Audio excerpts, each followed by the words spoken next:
umudamu yitwa Mukeshimana Joseline, umumama w'abana 4. Uwa mbere imfura n'uyu mubona yavukanye ubumuga budasanzwe, hama inyuma yaho Imana yarashumbushije abandi bana 3, abahungu 2 n'umukobwa 1. Uyu mwana mubona yitwa Ezindi Kumana, imfura yanje, ariko yavukanye ubumuga kuva akiri mu nda. Amaze kuvuka yavukanye indwara idasanzwe yamenywe n'abaganga, ariko ubwanje ntashoboye kuyimenya. Abaganga barashoboye kubegera kugira ngo bashobore kumufasha, baramfashije baramwopera, ariko barambwira ko ubu bafise hopitali nari kugira ngo bamufashe, bisaba ko negera abafasha ubufasha, nkasaba ubufasha, nkasaba abagira neza kugira ngo bashobore kumufasha, bamujabukane mu bihugu bashobora kumufasha mu bihugu bitandukanye, bafite ubumenyi bashobora gufasha kugira ngo ubuzima bw'umwana bushishikare kubaho. Uyu mwana rero mubona Ndikumana Edi, umwana w'umuhungu, ariko yavukanye ubumuga mubona. Yavutse muri 2008, ndamwibarukira kwa muganga, ariko byagaragaye ko avukanye ubumuga, indwara yamufatiye mu nda, avuka ari pararize igice c'epfo cyose ciwe ntigikora, ni kuvuga ntamenya umwana mukuru, ntamenya umwana muto. Hama mbere harabaye n'intandara yuko no mu mutwe bamaze kumukora, umutwe ushobora kuvyimba uradugamo amazi ari mu bipingu y'umu c'umugongo. Yavukanye akamenyetso tutashobora kubona ko ari ubumuga, ariko avuka amaguru yabaye pararize. Akamenyetso kasa nk'umuntu yahiye kurya ubushe bumeze akantu gato, ariko ku munsi kuva uwo munsi ndamwibarutse katera kaduga. Abaganga ntibashoboye kundekura ngo nsubire mu rugo, baciye bangurira kwa muganga kuva kivuka. Ako kantu karavyimbye, itsinda kiba ikivyimba kinini cane ku buryo byasaba ko yoperwa. Karagoranye cyane kugira ngo bamwopere, ko abaganga baratinye ko kumbure yocapfa, ariko mu nyuma abaganga barahitamo amahitamo, barambwira ngo gukora umwana ndabyemera, baramukora icyo kibyimba. Bagiye kugikora umwana yaciye aja muri koma. Mbese n'ibyo bizi byari muri ico kibyimba cari mu ruti rw'umugongo, hamubona hameze nk'ufise inyonzo. Uruti rw'umugongo rwiwe ntirugororotse, ntashobora kwicara ngo agororoke nk'abandi bana bazima, kuko ubwo ruvyimba rwarahanyene mubona hafoye nk'inyonzo mu kiyungurungu c'umugongo. Bamaze kugopera rero amazi yaciye aduga mu mutwe uba munini, kuko igihe avuka umutwe we ntiwangana uko. Ariko Imana yaramfashije ubwenge burabandanya bukora, ntiyigeze atakaza ubwenge. Ariko igice c'epfo ntashobora kumenya ibiriko biraba epfo, ntashobora kumenya umwanda muto canke mukuru ko hageze.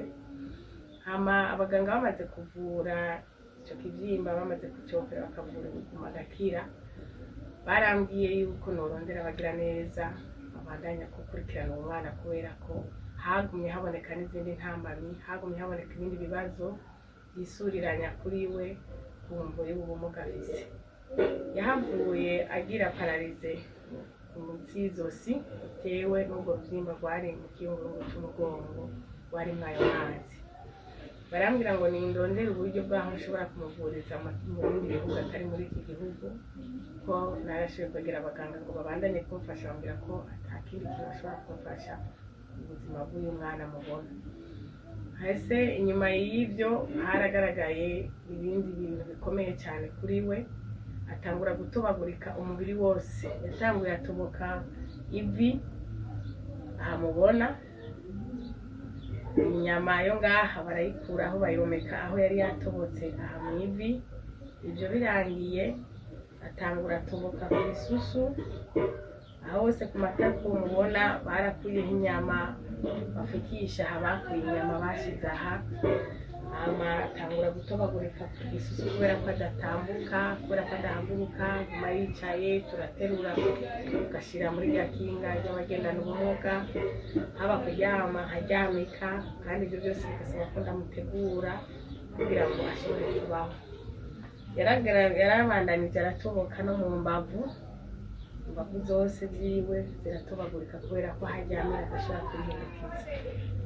Kuvuga ubuzima bw'umwana rero ntibwanyoroheye, kumva yuko ndanamureranye n'abandi bana ndi umwe.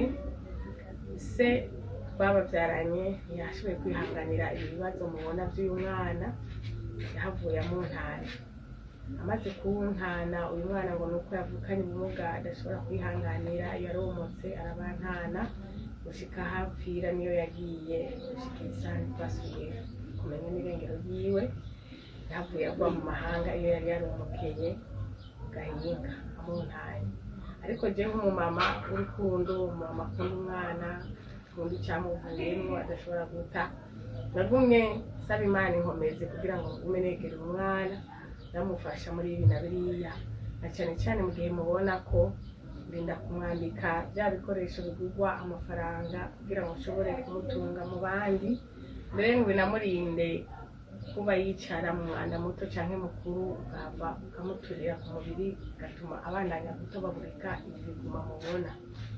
Hariho n'ibindi bikoresho abaganga bashoboye kumbwira nkoresha, navyo nyene bigurwa amafaranga. Izi pamperse ni za pamperse z'abamama bakoresha mu gihe cyo kwibaruka, ni za pamperse abantu bakuze bakoresha mu gihe bari bagwaye bageze kure badashobora kwifasha. Hashirako n'icyo bita penifro, ni uburyo abaganga bantegetse bwo kumufasha kugira ngo bimurinde gutobagurika izi nguma zose mubona.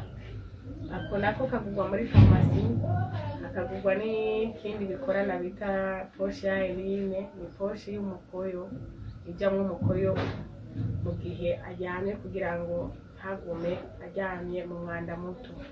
Ibyo byose bikenerwa amafaranga. Ntibyanyoroheye ubuzima bw'uno mwana gushika uyu munsi mubona, ariko ndasaba ko abo woshobora kugira umutima w'urukundo, umugira neza wese ubona ko hari icyo yomfasha cyane, kuko gutunga uyu mwana ukuri n'uburyo butanyoroheye cyane mu gihe ndi umwe, mu gihe ata buzima mfise, nta buryo ushoboye kuba mfise bwo kugira ngo ushobore kuronka icyo cyose uyu mwana akenerwa.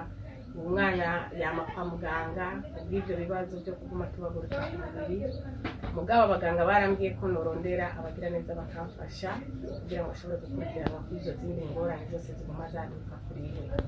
Nkaba nosaba rero ngo uwogira icyo afashije, uwogira neza aho bari uherereye hose, womfasha kugira ngo ushobore kuronka uburyo bwo gushobora gukurikirana uwo mwana, mbere nkegera abaganga bakomakomeye, kuko umudokiteri yamukoze yarambwiye ko nshoboye kuronka abagira neza bakamutwara mu bihugu bitandukanye byo hanze bifise uburyo bifise ububasha bwo kuba bumuvura, bashobora kumufasha mbese akicara neza, kuko urabona ntibikunda ko yicara wagororoke agakaraza akaguma gafatanye n'amaguru, kuko mu mugongo mbandanya ntera kamo abagira neza, abo Imana yahaye umutima w'urukundo, amashirahamwe ajejwe gufashanya no gufasha abagendana ubumuga, ko bomfasha ukampera iteka ryo kugira ngo uyu mwana ashobore kuronka abaganga bamukurikirana, ubuzima bwiwe nawe bushobore kubandanya kubaho.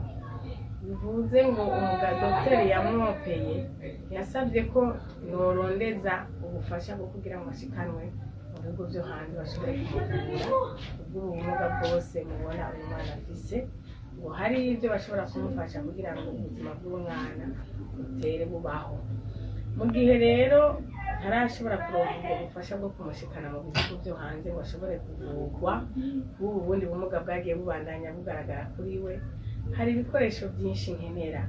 Ubu muganga yarantumye ko ntegerezwa kurondeza uburyo, ariko sinashoboye kuronka ngo dushobore kuronka imatera yamako abantu bamaze kuba paralize. Ni matera igurirwa muri farumasi, imatera ikingira amaeskari, imatera igurwa amafaranga menshi ntashobora kuronka. imatera ikoreshwa n'umuyagankuba canke igakoreshwa n'ipompo. Iyo naragerageje kurondeza mu buryo bwa sinashoboye kuronka ngo bimufashe gukingira ukubandanya tubagurika uyu mubiri wose mubona wose ari bitoro ari ibiguma gusa, ari aho yagiye tubagurika amaeskari. Ibyo rero ngo byofasha cyane. Abari umuganga yamukurikiranye yasabye ko ushobora gukurikirana umwana neza ngo bimurinde gutuma atubagurika amaeskari. Hari ibindi bikoresho nkoresha navyo nyene bitanyorohera, nasaba ngo abagira neza banyumva, hari uwogira umutima w'urukundo hari icyo yomfasha kumva yuko nta buryo nshobora kuronka bwo kugera bwo kumutunganiriza muri bya nkenerwa ngo bimurinde kwama turi mu bitaro. Hari pamperse ashobora kwirirwamo umunsi wose, iyo nayo irazimvye, abazizi zigurwa amahera menshi kandi kuyaronka ntibinyorohera. Hari ibyo bikoresho ngurira muri farumasi, iyo peniflo icomeka ku poshe yakira umukoyo, ibyo byose ndabigura muri farumasi bimaze kugera ku mahera arenga 5,000 kamwe. Sishobora kuba nobironka ku munsi ku munsi.